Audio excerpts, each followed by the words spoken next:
football. World Cup. Which type of football boots should you buy for your kids? My name is Declan Judge. I am a clinical specialist physiotherapist. I specialise in sports medicine and sports physiotherapy. I'm also a youth sports coach, so I coach kids varying from age 4 and 5 right up to kids around 12 and 13. I do this in Gaelic games as well as in rugby, but I also offer this advice on the basis of anybody who plays field sports, including soccer, football. So we're going to talk a little bit today about selection of football boots and footwear. This is a selection of youth or children's football boots, but some of this advice can be tailored to adults in terms of your boot selection as well. So several studies and publications have looked at the injury risk difference between artificial grass and traditional pitches. And I'll ping a couple of screenshots up here. Now, even though there's a myriad of things that we can look at in terms of injury risk, this is not an easy thing to analyse. There are multiple factors that contribute to whether or not there are injury risk differences in populations. But one of the things that I feel is often overlooked is the type of boot, the type of interaction with the surface. I'm going to take you through 3 main boots as a sports physio that recommends the selection of which boot for which. I will add in the links to the purchase of the boots, and all 3 of these together came to a total of £73. Link in the comments at the end. Now, we're going to start with soft ground boots. So if you are living in a country like Ireland where we have a lot of rain and a lot of the games will continue through the winter time, you're really looking at soft ground boots. So you're looking at a boot that has a good stud contact with the floor. So the first boot we're going to look at is the VTASQ, not a household name. So it's definitely a brand that I wasn't familiar with. But we have this pretty snazzy looking boot. Now, you can see that it's got a really nice colour detail. It's got the high sock style that the young people seem to love. But what I want to bring your attention to in this particular video is the undersurface of the boot and how we're choosing it. So I ran into a parent recently in a sports shop, and they were asking me about what type of boots to buy for their kids. And really what I was trying to do is bring their attention to the way that the undersurface interacts with the surface they're playing on. So you can see here that what we have is quite a large depth stud. Now, these are multi-angular studs. They're roughly triangular, but they've got indentations. Now, 4 on the back, we have 1, 2, 3, 4, 5, 6, 7, 8, 9 on the front. We also have a high amount of gripping articulations right through the undersurface of the boot. This is a really grippy type of boot. This is a boy's size 2. This came in at £11, right? So this is a really good bargain for anybody. Now, young people will grow out of boots really, really quickly. So we won't get a lot of wear out of these. Most young people will have grown out of the boots and moved on before they've taken any real wear on. I do not believe that it's worth spending £70, £80 on high designer boots whenever your child could be 6 months later out of those boots. So for a boy's size 2, we've got the nice design. Kids love it. They've also got textures, indentation along the toe, right along the side. So a bit like some of your mainstream boots, these lovely textured materials are lovely for taking a first touch and for shooting. Now, for an £11 boot, what you're seeing there is that they are going to penetrate soft muck. They're going to give really, really good grip. Now, the difference as we move on to a firm ground boot and to an artificial grass boot is that interaction with the surface shouldn't be the same if the surface changes. So if your child is playing on soft surfaces, especially in the winter, outdoors, something with a long stud, long blade, is more than appropriate. We often see that they can have 4 or 2 on the back, and if they are longer, they'll sometimes only have 6 up front.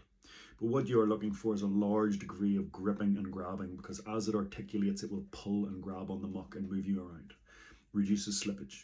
Now, that is the traditional type of boot that I grew up with, and there wasn't a huge selection of other types of boot to choose from when you move to firm ground or now artificial grass. Firm ground boots are probably now one of the most popular choices. So we're going to move on to the Nike Phantom 6. Now, this is a mainstream boot.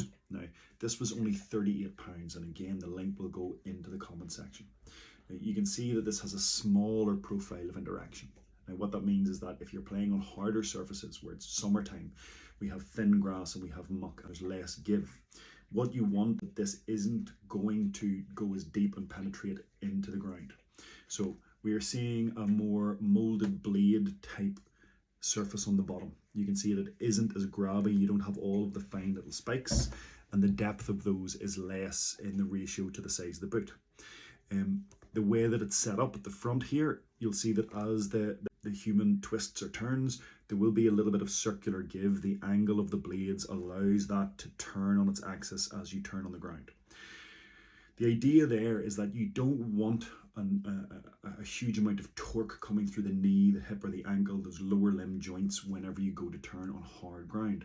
If you have a stud that penetrates deep into hard ground and sticks and fixes, and the human then tries to move, rotate, or move away, the boot stays, this could potentially increase the injury risk to the structures like ligaments around the ankle and around the knee.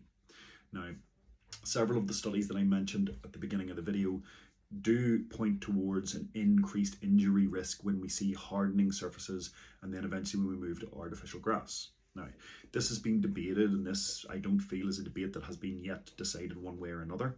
But as we move on, you'll see that the undercarriage of the boot, the cleats or the studs of the boot, should change depending on that surface. Okay. Just to bring your attention to that lovely little texture that the Nikes have as well, similar to the first boot, but quite soft. Right, that's a boy's size 5. Now, finally, the last 10 years has seen an enormous increase in the amount of clubs and the amount of facilities that are using artificial grass. I am still quite shocked and surprised at the number of people who are using muck-specific or traditional boots on artificial grass. So what we are seeing is that the hardest surface, so a concrete base underneath the artificial grass, the quality of these surfaces varies an awful lot from place to place. So if you think about even those firm ground summer pitches, the muck will move to a degree.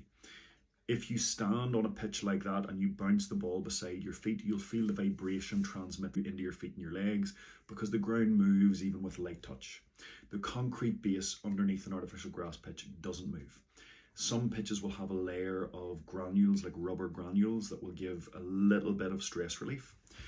But if you're dealing with a long stud that penetrates all the way through those rubber granules and touches the base, the player is on concrete. So once you get that boot down hard onto the surface, those studs or those blades penetrate through any buffering material. If you're hitting concrete with your strides and your steps, that reverberation, that force is bouncing back through. Now, one of the things that we don't have in the international research is a lot of our local amateur-based research or data. Publishing research on artificial grass is only the research that you're able to gather from the data pools that you're able to take from.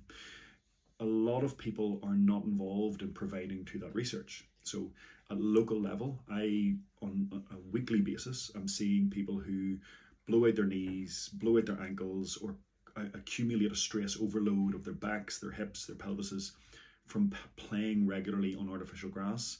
And a really recurring theme is people who are playing with deep cleats, deep blades on artificial grass. Finally, we have for artificial grass, I'm going to read the name of this brand because, again, it's an unknown brand. It's not a mainstream brand. I think it's called Satukiki. You can see that it's a nice kind of black-blue design. We have that kind of tough, leathery, plasticky type upper. It has a lace with that little sock feature. Now, as a sports physio, I don't always love the sock feature. Sometimes when they sprain an ankle, these are a little bit sore to take off again. But the kids really love them.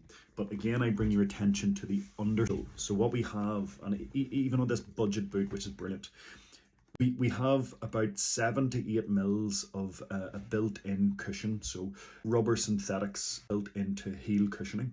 That creates a differential between the heel and the forefoot that automatically offers a little buffer, a little cushion zone. And also then what we have is the grab, the grip.